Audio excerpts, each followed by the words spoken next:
ठीक है। अब आ जाइए, लिख लीजिए condition for maximum starting torque. नया टॉपिक लिख लीजिए, condition for maximum starting torque. ठीक है, तो स्टार्टिंग टॉर्क मैक्सिमम कब होगा उसका कंडीशन हम लोग निकाल लेंगे।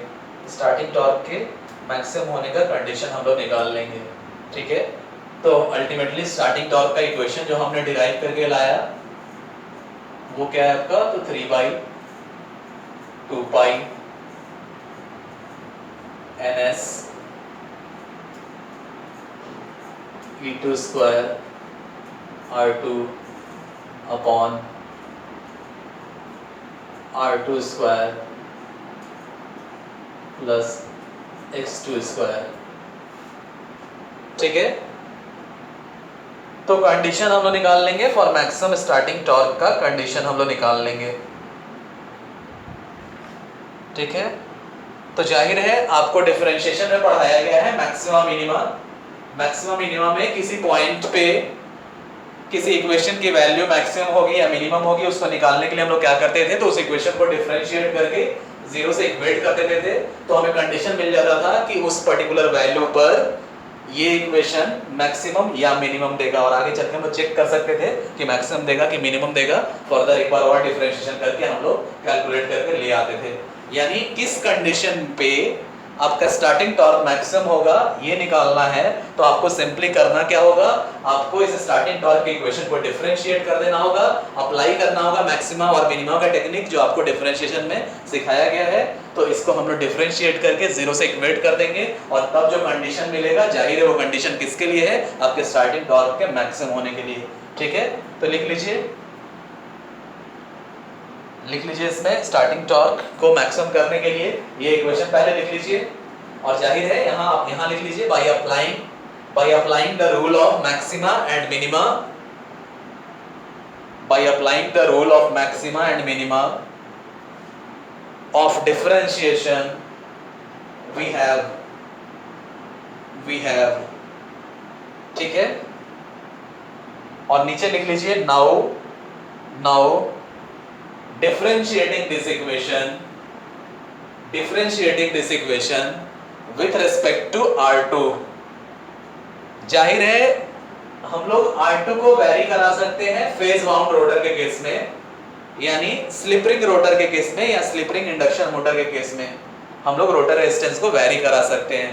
ठीक है, तो हम लोग रोटर रेजिस्टेंस के रिस्पेक्ट में इस इक्वेशन को डिफरेंशिएट करके और फिर फर्दर मैक्सिमम मिनिमा के कांसेप्ट से जीरो से इक्वेट कर देंगे। तो लिख लीजिए now differentiating this equation with respect to R2 we have. ठीक है, तो डिफरेंशिएट इसको हम लोग कर दें, और यहाँ k का कंडीशन लेके चलेंगे, चाहे तो इसको k1 से भी हम लोग इंडिकेट कर सकते हैं। इस इक्वेशन को सिंपलीफाई करके ये जो कांस्टेंट वैल्यू है इसको k1 से इंडिकेट कर देते हैं। Suppose this is k1 and again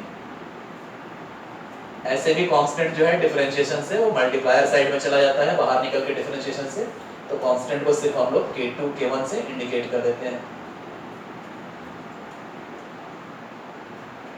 ठीक है, तो डिफरेंशिएट कर लीजिए with respect to R2, differentiate it with respect to R2 D torque starting upon dr2 is equal to simply k1 times d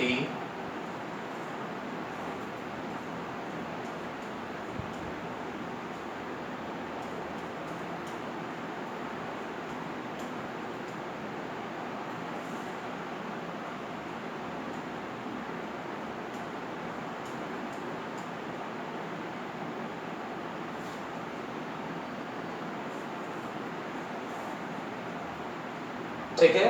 ठीक है, अब इसको R2 के रिस्पेक्ट में डिफरेंशिएट कर लीजिए, R2 के रिस्पेक्ट में डिफरेंशिएट कर लीजिए।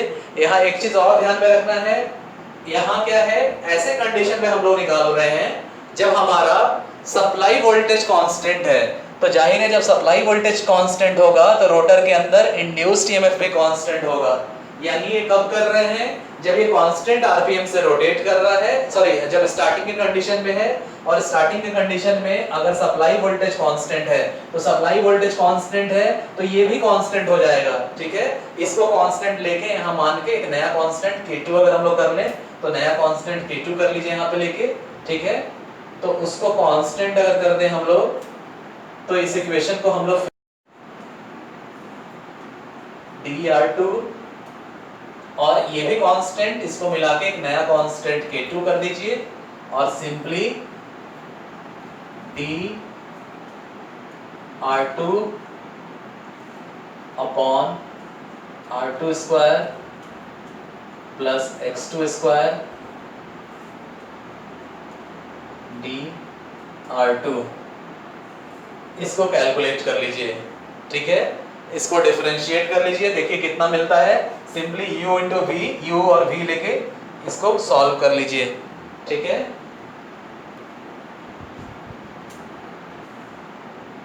तो अगर हम लोग यहाँ ऐसा करें कि u ले लें, अगर सपोज दैट हम लोग ऐसा करें कि u ले लें R2 को और v ले लें हम लोग 1/R2 square plus x2 square, और इस तरह से u v का हम लोग डिफरेंशिएशन निकाल लें तो अल्टीमेटली हमें मिलेगा d टॉर्क स्टार्टिंग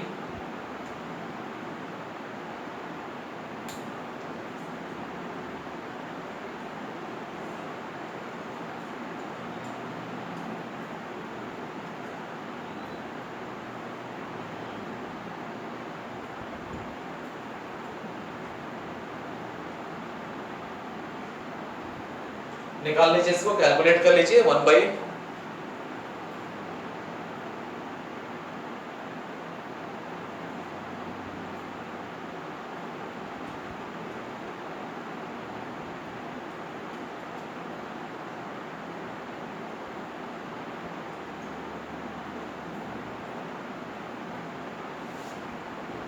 कैलकुलेट कर लीजिए कितना आएगा, डिफरेंशिएट कर लीजिए इसको u इंटू वी के फॉर्म में,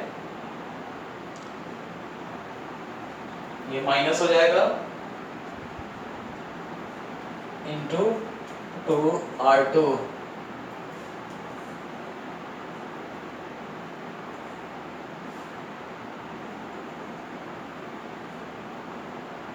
और प्लस करके उधर वो वाला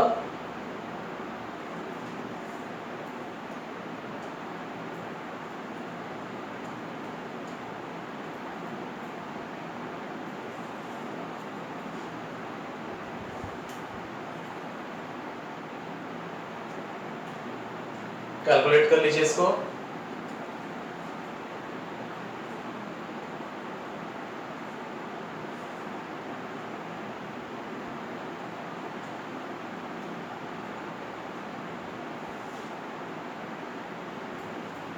कैलकुलेट करके इसको सॉल्व कर लीजिए।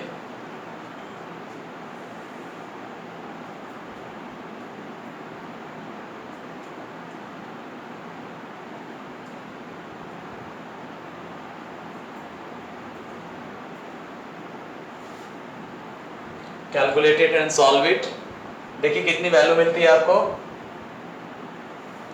Calculate it and solve it,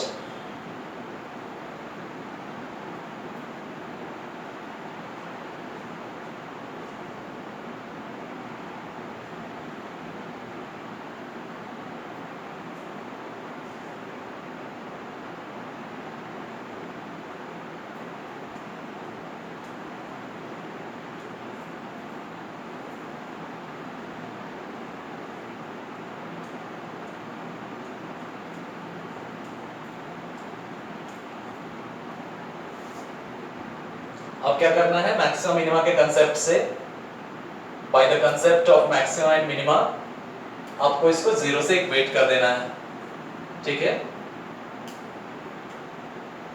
maxima minima के कंसेप्ट से what you have to do, इसको आपको जीरो से इक्वेट कर देना है।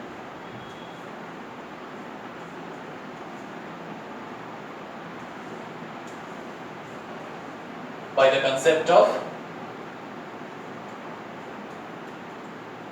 maxima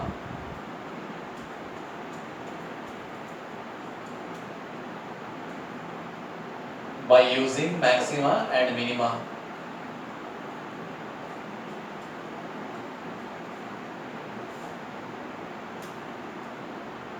यानी अल्टीमेटली आपको इसको जीरो से इक्वेट कर देना है. जीरो से इसको इक्वेट कर देंगे तो कितना आएगा? Simply minus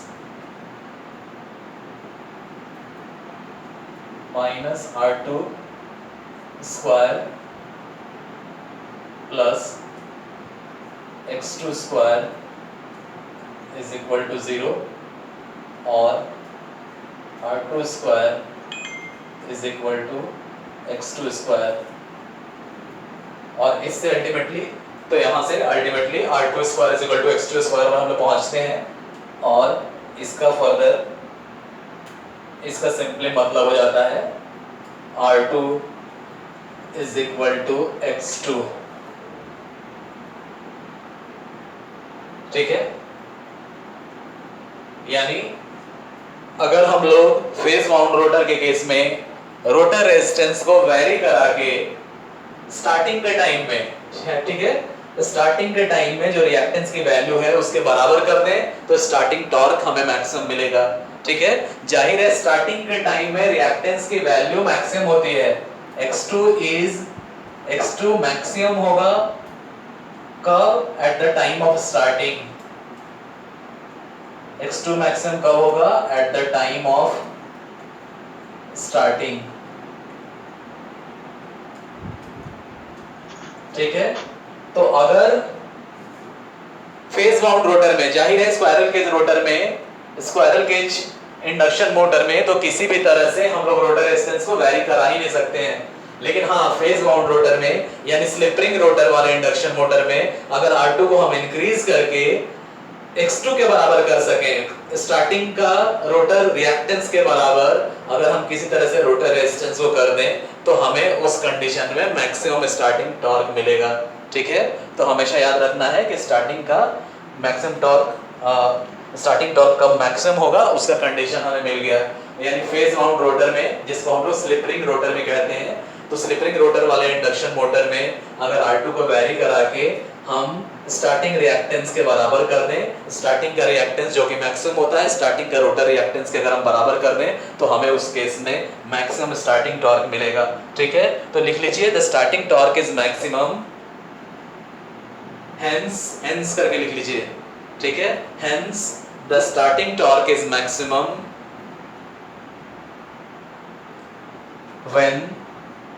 when the rotor resistance becomes equal to the rotor reactance. Hence the starting torque is maximum when the rotor resistance becomes equal to the rotor reactance. ठीक है.